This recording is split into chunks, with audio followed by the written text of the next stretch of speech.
Soal nomor 4 berdasarkan paragraf 1, apabila produksi barang atau jasa dapat dilakukan atau aktivitas para pelaku bisnis usaha kecil dan menengah atau UKM tidak terganggu, manakah kesimpulan di bawah ini yang paling benar?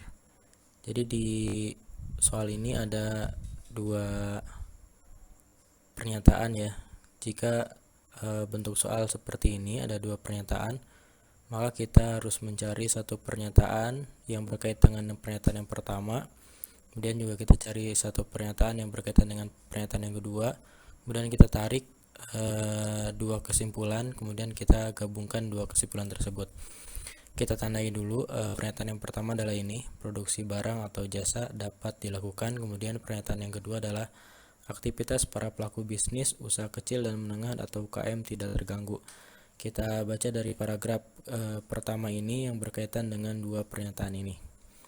Virus corona telah mencuri perhatian seluruh warga dunia. Organisasi Kesehatan Dunia (WHO) bahkan secara resmi mengumumkan COVID-19 tersebut sebagai pandemi atau wabah global. Munculnya virus corona tentu berdampak pada berbagai lini kehidupan.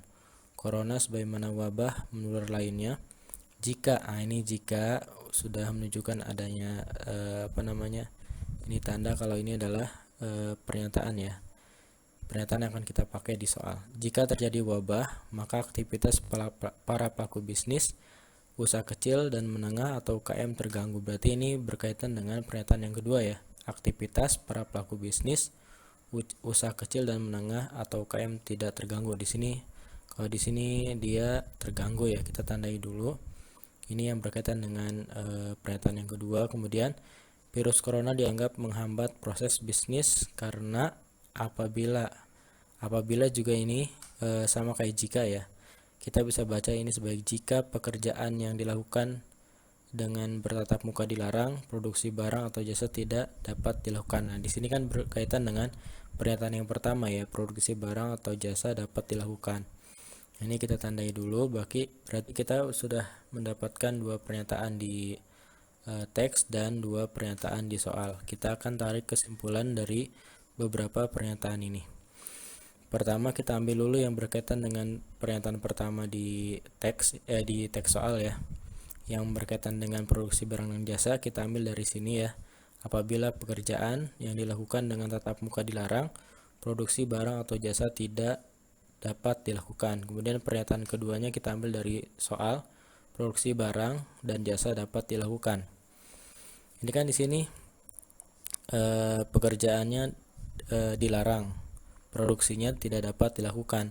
Ternyata produksinya ini masih dapat dilakukan, maka kesimpulannya pekerjaan yang dilakukan itu dengan tatap muka tidak dilarang ya. Jadi pekerjaan yang dilakukan dengan bertatap muka tidak dilarang kesimpulannya. Kemudian untuk yang pernyataan yang kedua yang ini ya, jika terjadi wabah maka aktivitas para pelaku bisnis usaha kecil dan menengah atau UKM terganggu. Kemudian pernyataan keduanya kita ambil dari teks soal yang ini. Aktivitas para pelaku bisnis usaha kecil dan menengah dan UKM tidak terganggu. Ini kan kalau terjadi wabah, aktivitas pelaku bisnis terganggu. Ternyata aktivitas pelaku bisnis usaha kecil dan menengah atau UKM tidak terganggu. Berarti kesimpulannya adalah tidak terjadi wabah. Nah, di sini kan kita udah punya dua kesimpulan nih. Yang pertama yang ini, pekerjaan yang dilakukan dengan bertatap muka tidak dilarang.